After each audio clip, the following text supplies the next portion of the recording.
You're listening to the Beyond the Prophy podcast, where we help you out of career burnout so that you can reclaim your personal freedom while pursuing your passion.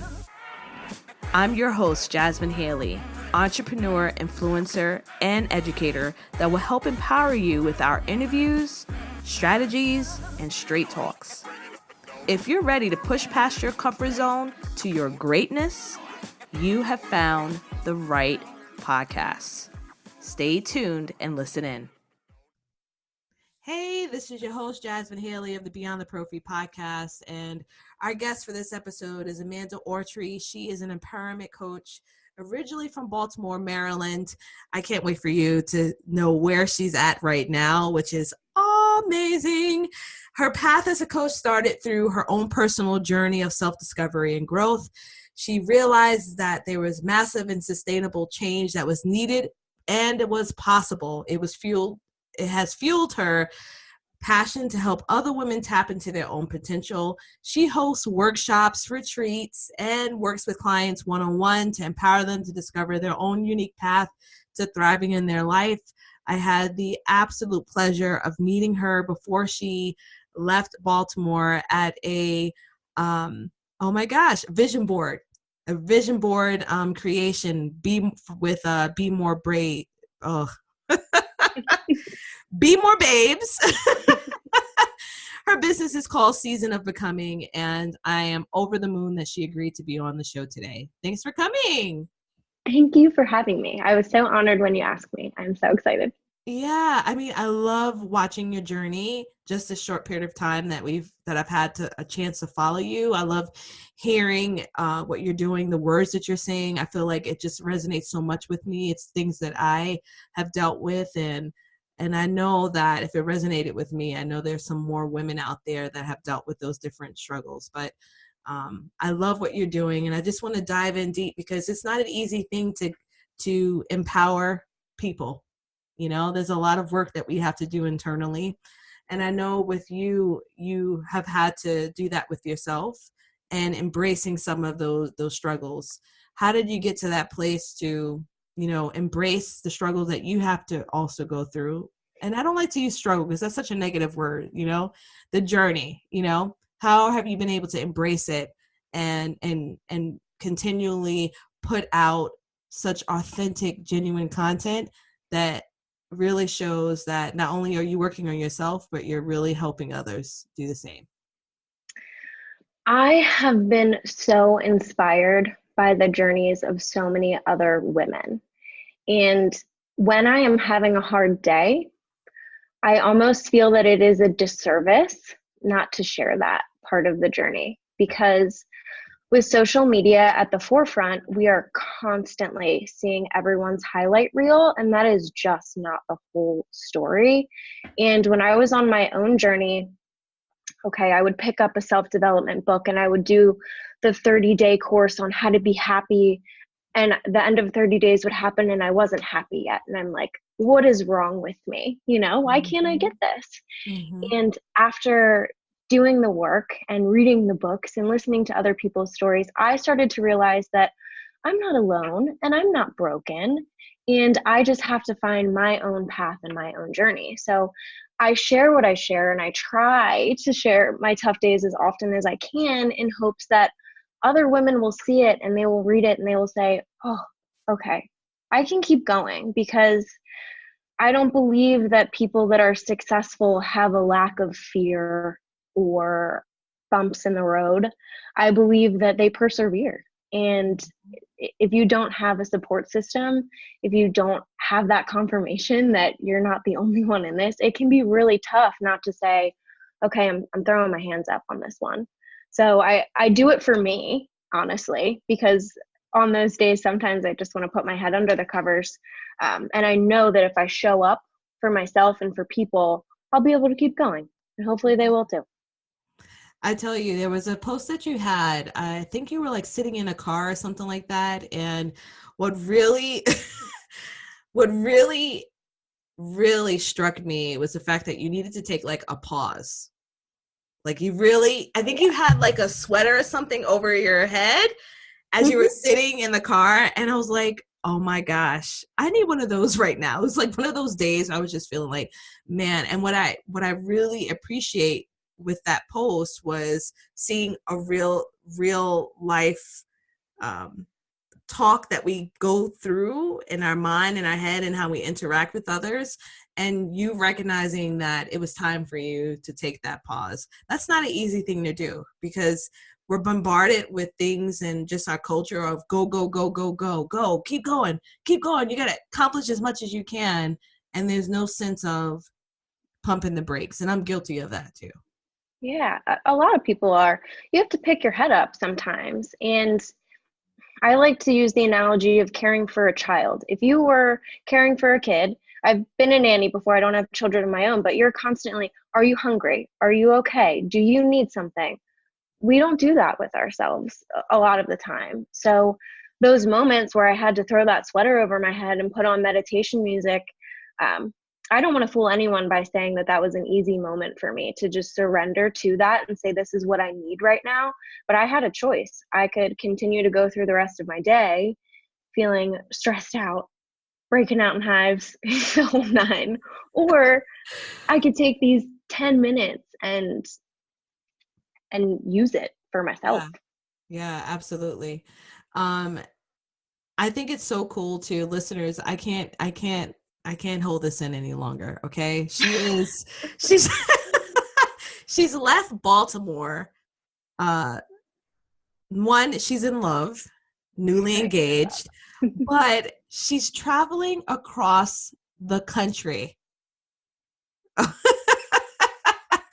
Talk about some personal freedom, really taking that time. Like, what is that like for you? And is it something that, is this a journey for you personally as well, not just for your soon to be husband, but just, is this helping you get to a deeper level of consciousness by really letting go everything, every materialistic thing you can think of? Of course, we need our phones and we need our computers to continue to do the work that we're doing. Correct. But that's such a big deal, you know? Yeah. This journey, we've been on it for about 2 months now. If I had to go home today, I would have already learned so much about myself and what I need and who I am and what I want. The situations that I have been in since we started this journey, I want to call this like a year of uncomfortable or something like that, because I have been so uncomfortable, but in a necessary way. I have had to push myself. Like, I'm a huge germaphobe. My mom she cleaned houses for as long as I could remember. My grandmother was like constantly walking behind me with a rag growing up. So even something as small as taking a bath in a shower house or something that's unfamiliar to me, I am just like seeing how far I can go and amazing myself around every corner, because things that I never would have done, hikes that I'm going on, talk about fear of rattlesnakes. And we lived in the desert for a whole month. Oh my gosh. But the cool thing about this journey, we didn't plan it very much. Like, I was on a hike in Arizona. This is how this happened. So I met a couple, they were retired. They had just purchased an Airstream. I was like, wow, that's really cool. My fiance was in a transitional position in his life where he wasn't sure where he wanted to go for work and what he wanted to do next. So one thing kind of led to the next, and I was like, let's do this. We could actually do this. And we didn't have a huge plan other than rent out the house, sell our things, and head west. And we have been taken in so many beautiful directions that we could have never dreamt up. And Wow. that is a mindset that I hope a lot of people can adopt, not having to have everything figured out all the way, and just trusting that if you're moving in the direction of the things that make you feel good, you will end up where you're supposed to be at. I'm reading right now that woo, went right here. Okay. I love it because I'm actually reading a book right now from Oprah, her newest book. It's about finding your path, finding your purpose. And she was like, when you find it and when you are truly embracing it and intentionally working towards it, everything will work out. Things will start moving out of the way, Yep. not you You become controlling it. supported. It's Yes. crazy when it starts to happen, and you have to have an insane amount of faith. And I don't even mean religiously, just in yourself, in your people, in your environment, that if you do good and you do the work that you're supposed to be doing, it will work itself out. And Yeah. I have been in a lot of coaching programs that they encourage you to pick a goal and then reverse engineer it, so you know every single action step that you need to take today to get somewhere 5 years from now. And that has never worked for me, because life is not black and white. Even Mhm. if you are trying to get to a destination and you have a GPS and you know what road you're supposed to take, there could be a tree falling down in the road. There could be a storm that floods a path that you need to go on, and you have to adjust, and you have to be willing to keep that end goal in mind and constantly be navigating yourself in that direction no matter what comes along your path. Yes. And when we try to, for me personally, I just know for me, when I try to control every single aspect that's happening in my life, it leads to anxiety, Mhm. and it leads to stress. Someone had said earlier today, one of our interviewees, they had said that it's either anxiety or stress. So I think stress has to do with the past and anxieties with the future, something like that, something to that Yeah. extent. I don't know it all the way, but it really impacted me, because I was like, you know what, that is so true. And when I let go and I say, you know what, I can't control it. There's nothing, and the only person I can control is myself, Yeah. reminding myself of that. Even when you think you can, or you think something's secure. So before my fiance and I went on this journey, he had a very stable corporate job, and he had a risk in front of him. Do I leave this job to start something on my own, or do I stay here? Well, 2 months on the road, a portion of his company closed, and so many people that he worked with lost their jobs. Wow. You don't know what is going to happen, and Wow. all of the energy that you spend worrying about it, that was just such a clear black and white. We were on the road having a hard day, like, is this really what we're supposed to be doing? We took this huge risk, and then that happened. We were like, you know Yes. what, yeah, this is what we're supposed to be doing, because we are in control of this. Day by Yes. day, moment by moment, hour by hour, we have decisions that we have to make, and we are trying not to get too caught up in what is the end goal here. Yeah. So when you're going through life, as life is, like you said, that was such a perfect analogy. You're driving, there's a tree trunk on your road or whatever. Things are going to happen. Challenges happen, things that you don't expect, things that are hard. And so what are some ways in which we can check in on ourselves? Because the hardest part is, for dental professionals specifically, majority of my listeners are dental professionals, 99%, 99.9%. One day it'll grow bigger, hopefully. We are constantly run by the clock. Yeah. So it's so easy to, when we step out of the operatory, when we step out of that environment of clinical care, we're still running by the clock. Like every second of the day is taken away. Like, what are some ways in which we can check in on ourselves so that we can be a little bit more mindful and be in a place where we're letting things be rather than trying to control every aspect? Yeah, that that's something that across all industries would be useful to know. And one Mhm. thing that I highly recommend is having a team meeting with yourself every day. And I know that that might sound a little bit Mm. silly. I saw a meme that was like, if you see me talking to myself, I'm having a team meeting. So that's why I call it that, I because love that. having a conversation with yourself, just like I said, if you were watching a kid, you would say, how are you doing? Are you okay? Having a conversation with yourself. And one of my favorite questions, my coach taught me this, and I will tell it to everyone I ever meet, is to ask yourself, how is this serving me? Because no matter what you are doing, it is serving you somehow. And when he said that to me, I was like, I don't know if eating a pint of Ben and Jerry's is serving me. And he said it is. Think about how. And I was like, oh, my comfort. This is serving my comfort, my need for safety, not my growth. So life isn't black and white. Not everything that you are going to do is growth minded. Sometimes you need that safety. Sometimes you need to put in those hard hours. But when you look at what you want out of your life as a whole, I like to call it a sounding board. And I walk my clients through an activity where they actually look at what's important to them: time with family, success in their career, a certain financial threshold. And to, during that team meeting with yourself, check in and say, okay, where am I at right now with spending time with my family? I know that work's important to me, but is it getting to the point where it's out of control? I don't necessarily believe that balance is a thing, but being able to, someone told me one time, it's like juggling and just like trying to catch one ball before it hits the floor. And sometimes that's the reality of life when you're in an industry. My past career was real estate. Same thing, very time consuming. It's a 24-hour-a-day job sometimes. I had to create that inner dialogue with myself, or it would get to the point where I was canceling dinners with my fiance.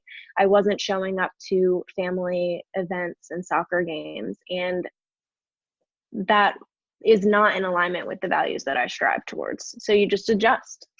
Yeah, I love that. I love that so much. I definitely need to have more team meetings. Like, we all call do. it team meetings, like actually do that. Yeah, I sit down with myself and a piece of paper and I write it down. Oh, I love that. I love that, Amanda. Yeah, because you know what? I'm always in my head, but I'm not always writing it down. Like, I am starting to journal this week, and it's been a huge release because there's been a lot of overwhelming things happening to me as a mother, as I'm trying to juggle my professional life. And I was just so utterly frustrated. So I just started like brain dumping everything, just letting it all out, exactly how I felt. All the ugly things that I was feeling, I let that out. And I just felt like a huge release. But I never really ever take that time to really think, like really check in. Yeah. And I love that. And put it in your schedule, because if you're not taking it as seriously as an appointment with somebody else, my coach put it in very clear terms to me the other day. He was like, how's your CEO doing? I was like, what? He was like, you do realize that you are the CEO and the coach in your company, and you need to have conversations accordingly and treat your business like a business. Whether you are, an entrepreneur, self-employed, or working for somebody, your own journey is about you. And if you're not checking in with yourself, you can't possibly show up for the people that need you the way that they need you to. Absolutely. And it's funny. Well, it's not funny because being a solopreneur is like, whoo, man, I'm started. When I first started, first of all, it was a hot mess. Thank the Lord I had some coaches that helped me kind of refine things, get the processes down. And now I'm in a place where now I'm scaling. I'm doing that. But it's still a struggle because everything is still on your shoulders. Regardless of that, everything is on your shoulders. And sometimes I can even feel, and I don't know if you've experienced this or heard this from your clients, I can feel the tension rising right in here, right in my shoulders as I'm opening up my email, which is the reason why I've turned off all email notifications, all social media notifications. Unless I actually go into it, that's the only way I'm going to receive it. Because as a solopreneur, a lot of people don't realize, like, for instance, I was talking to my social media assistant, and I had to break it down for her. I don't have 40 employees, right? So if you don't follow through on your deadline, it affects me. What I'm doing is going to hold me up, and then I won't be able to move forward. And I don't know where I'm going with this. It just feels good as it's coming out. Let it out. But being a solopreneur, I'm telling you, it's something. And there was something here that I was looking here at your bio, and one thing that you had mentioned was visioning exercising. And I thought that was interesting because you know, when we're younger, we dream a lot, we visualize things, and then as an adult, it gets harder. It gets harder to be in that place. Yeah. Some people don't even do it. And that is not a judgmental comment. It's when you take on the responsibility of a family or a business, you forget to think about what you want. And the first time I hosted a vision board workshop, I didn't give much guidance because I assumed that everyone knew how to think about what they wanted, which was a wrongful assumption of me because they were too busy thinking about everyone else all the time. And it's like in the movie The Notebook when he's like, what do you want? You know, we have to ask ourselves that, because if not, we will start a career, put our heads down for 5 years and look up and say, how did I get here? This isn't where I want to be at. And whether it's, we did a vision board workshop together, which was really awesome because that's actually a physical representation. So a little bit about the vision board workshops. You essentially think about what you want in the next year, find photos that represent it. That way, when you wake up every day, you can visualize and you can see the things that you said that you wanted for yourself, which will help you consciously make decisions in that direction. So if you want to be really healthy and you've got a picture of a big salad and you wake up craving McDonald's, you're probably less likely to go get that McMuffin if you see this vision that you created for yourself. But it also helps you subconsciously, when you're out and about in the world, go in the direction of the things that you said that you wanted. Another great visioning exercise, which is my favorite because you can do it every single night, is before you go to sleep, close your eyes and imagine how your next day is going to go. So it doesn't even have to be, visioning doesn't have to be this grandiose, what do I want in 10 years? It can be, how do I want to feel tomorrow? And closing your eyes and watching yourself getting up, going to the gym, eating a healthy breakfast, spending time with somebody that you care about, hitting a sales goal, whatever it may be that you really want in the next 24 hours, put it in your mind first. And it'll make it that much easier to actually physically go after it when you get up and you're ready to take on the day. I love that. You know, my first vision board that I made was it was 2017. Yes. And when I looked at it in comparison to the new one that I made with you and BEMore Babes, tell me her first name again. Hope. Hope. Okay. So with you and Hope, I can see how I was able to manifest what was in that board. And now this new board that I have is so much more full, and right in the middle it says live life in full bloom. Mine is actually right in front of me. So like when I sit down and work, it's right here. And for me, everything was about focusing on more personal development for this year. And I've seen that. I've seen that change. And it's so powerful when you take the time to sit and do that. And what was great was that I was amongst friends and stranger friends, and then my friend Christy. But it was a beautiful place to be in. And I think that everyone at some point should experience that. Thank you.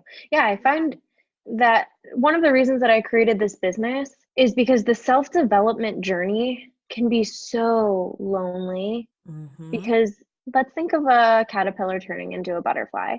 In that process, it goes into a cocoon and it goes into hiding. And a lot of us do that. And a lot of us want to do that. And there is absolutely nothing wrong with needing to go inward to grow. But through the vision board workshops and the retreats, I am purposefully and intentionally creating space that is safe and comfortable to have those growth conversations and supportive. And just like you said, it feels really good when you're surrounded by other people that are also concerned about their well-being, to all be in the same room and the energy just starts flowing, and it's hard to describe. Yeah, absolutely. So I have one final question for you. Okay. And that question is, what was the best career or personal advice you have ever received? Okay. Marie Forleo. I'm not sure if you're familiar with her. Yes, I love her. But I'm participating in her B school right now. Oh, I love it. Yeah, it's It's life-changing. I highly, highly recommend it if you're looking to run an online business. But Yes. one thing that she says is, how would you behave if you were the best in the world at what you do? Mm. I wrote it on the whiteboard that is right by the door, and I see it every single day, and it reminds me to show up for myself, for my people. In the dental hygiene world, you don't know how badly that person in your chair needs you to be the person that you went into this industry intending to be. Mm-hmm. And that is a question that I ask myself every single day. And it has kept me going and kept me showing up as if I was the best in the world at what I do. Yeah, I freaking love that. So for listeners, I got to give you this little background. I first heard of Marie Folio from this awesome Forbes podcast that I absolutely loved. It's called Mentoring Moments. And when I saw that everything is Figureoutable, I was like, who is this lady? My favorite. She is phenomenal. And so her B school, it only opens once a year. Like if you don't get in, that's it. So I've never done it. I know that one day I will. I'm in a different journey this year. So which is why I didn't opt. I almost clicked it, but I was like, no, I'm not in that position right now. My coach, her name is Jessica Rodriguez, and she is amazing business strategist. And so she's helping me, and I've been working with her for almost 6 months, like a little over 6 months, like maybe 9 months. But anywho, I digress. I think that's phenomenal that you're doing that. And I love what you shared. We do need to show up more for ourselves. And we also need to keep in mind, one of my favorite motivational speakers is Les Brown, that there's greatness within all of us. And we just got to tap into that and share it with the world. I could not agree more. So please tell me where everyone can find you, how they can contact you, how they can find out about the services that you provide, and ways in which they can stay in touch. Of course. So right now my website is under construction, but it will be theseasonofbecoming.com. The best way to reach me right now is through my Instagram page, which is The Season of Becoming, or my email, theseasonofbecoming@gmail.com.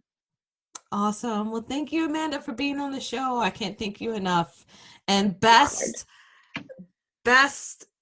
traveling. I'm going to keep following you. I'm like a fangirl immediately. So I appreciate you. I really do. Of course. Thank you so much. You're welcome. Thanks for tuning in to the show. We value each and every one of you. Dive in deeper by visiting the show notes for this episode or listening to more episodes on beyondtheprophy.com. If you found value in the show, share with a friend and leave us a review. We will see you next time, BTP family.